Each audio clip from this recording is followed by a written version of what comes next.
de Biel. Mort pour la France. Marcel Danger. Mort pour la France. Noël Boileau. Mort pour la France. Léon Renaud. Mort pour la France. Robert Bardier. Mort pour la France.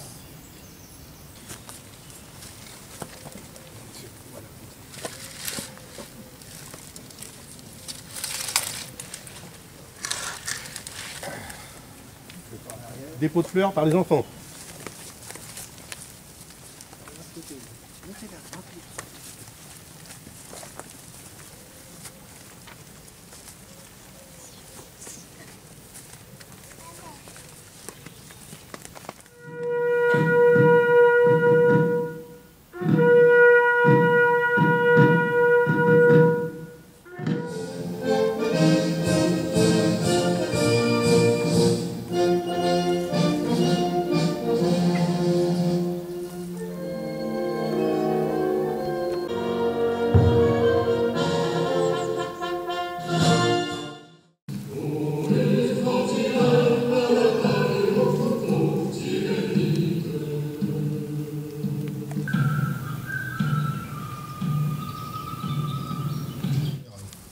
Mesdames et messieurs les officiers, sous-officiers gradés, mesdames et messieurs les officiers de gendarmerie, mesdames et messieurs les officiers du corps des sapeurs-pompiers, messieurs les présidents d'associations d'anciens combattants, mesdames et messieurs les anciens combattants, mesdames et messieurs les porte-drapeaux, mesdames et messieurs les élus, mesdames et messieurs.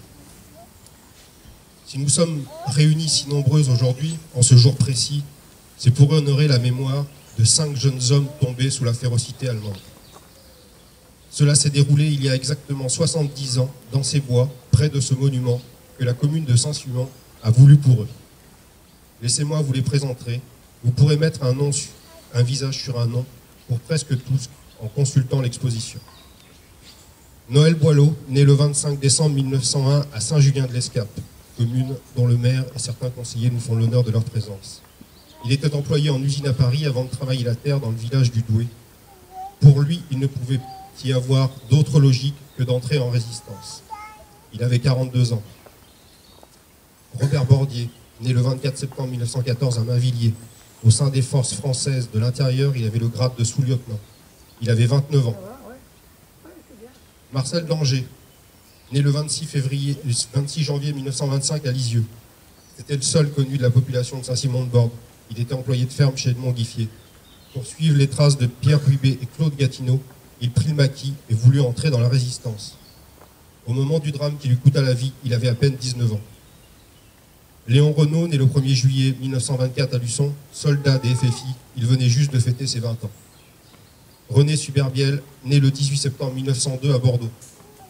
Militaire de carrière et sportif accompli, il réussit à s'évader d'un stalag avec de faux papiers et échappe de peu à une arrestation par la Gestapo. Il meurt avec ses camarades le 27 juillet 1944, journée écrasée par une énorme chaleur. Il avait 41 ans.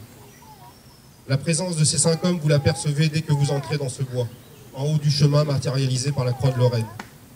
Il y a comme une sensation étrange qui vous envahit. Le poids de l'histoire est omniprésent. Au plus profond de vous, vous sentez la tragédie qui s'est déroulée ici. Un des nombreux épisodes sanglants de la lutte de la résistance contre les envahisseurs. Je parle des 5 hommes qui furent tués ici, mais je devrais plutôt dire 6. En effet, un ami de Noël Boileau les accompagnait. Il s'agit de Joseph Fortin, boulanger à Vénéran. Il réussit à s'échapper des griffes allemandes en se terrant toute la journée et une partie de la nuit dans un roncier. Ces 6 hommes se cachaient dans le bois des Îlerets depuis quelques jours seulement. Ils s'abritaient dans une cabane de branches de noisetier à quelques mètres d'ici. Ils avaient pris le maquis, d'où le nom de maquisard. Certains habitants des hameaux alentours leur donnaient de la nourriture. Ils avaient refusé de se plier à la tyrannie des envahisseurs et voulaient servir pour la liberté de leur patrie. Ils ne s'étaient pas rangés du côté de certains Français qui avaient trahi leur honneur et s'étaient mis au service de l'ennemi. Ils ne s'étaient pas résignés, connaissant les risques encourus. En témoigne la phrase excessivement forte et humaniste prononcée par Noël Boileau à un de ses amis. Il faut peut-être que certains meurent pour que d'autres vivent heureux. Au matin du 27 juillet 1944, le soleil commençait à peine à se lever sur un jour nouveau. Les voitures bondées d'Allemands traversèrent le village des Îlerets. Peu de temps après, des coups de feu se mirent à retentir. Selon les témoins, cela durera plus de 3 heures. Les habitants du hameau, alertés par la violence de la bataille et la présence de l'ennemi, étaient apeurés. La suite des événements voulut qu'ils n'eurent à subir, eux, aucun dommage.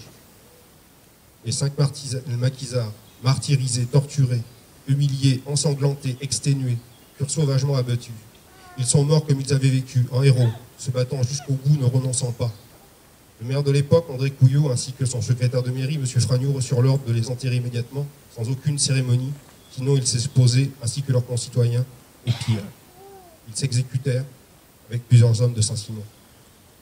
70 ans jour pour jour, presque à la même heure, nous sommes ici réunis.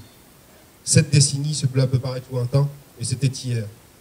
Notre présence ici, c'est pour continuer à faire vivre leur mémoire, leur montrer que nous ne les oublions pas. Ils sont tombés sur nos terres, dans notre village. Cet épisode dramatique est gravé dans la mémoire des habitants de la commune. Les plus anciens encore présents aujourd'hui l'ont vécu, les plus jeunes, comme ma génération, y ont été sensibilisés. Il était impensable que les Saint-Simonais et les Saint-Simonaises ne se réunissent pas en ce jour. J'ai une pensée pour les pères et les mères de ces jeunes hommes, pour les épouses aussi. Ces femmes qui, elles aussi, ont fait preuve d'un courage sans borne, cherchant leur mari parfois pendant plusieurs années, ne sachant pas ce qu'il était advenu d'eux. Avant de terminer, je voudrais saluer aussi les membres des familles de ces 5 victimes. Beaucoup ont pu être présentes aujourd'hui et je les en remercie. Je remercie aussi les familles de Joseph Portin ainsi que celles d'André Couillot qui sont avec nous. Pour conclure, je souhaiterais vous dire que j'ai éprouvé une très vive émotion en conversant avec toutes ces familles et je pouvais ressentir 70 ans après la détresse que peuvent éprouver ceux qui ont eu une enfance détruite par la mort de leur père. Ces hommes âgés de 19 à 41 ans souhaitaient un avenir meilleur comme nous pouvons espérer une vie libre et heureuse pour nos enfants. Souhaitons qu'à leur tour, nos enfants continuent d'entretenir la mémoire de ces 5 victimes. Noël, Robert, Marcel, Léon, René, si je peux vous appeler ainsi, nous continuons de penser à vous et nous ne vous oublions pas. Voilà de celui qui chanta dans les Suisses.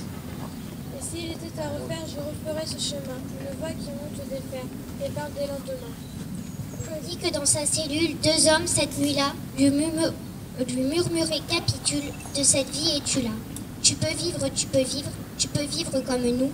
Dis le mot qui te délivre et tu peux vivre à genoux. Et s'il était à refaire, je referais ce chemin. La voix qui monte des fers parle pour les lendemains. Rien qu'un mot, la porte cède, s'ouvre et tu sors.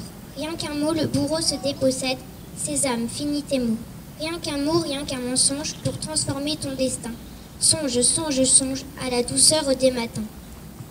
Et si c'était à refaire, je referais ce chemin. La voix qui monte des fers parle aux hommes de demain. J'ai tout dit ce qu'on peut dire, l'exemple du roi Henri. Un cheval pour mon empire, une messe pour Paris.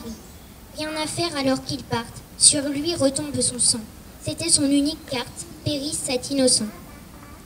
Et si c'était à refaire, referait-il ce chemin? La voix qui monte des fers dit je le ferai demain.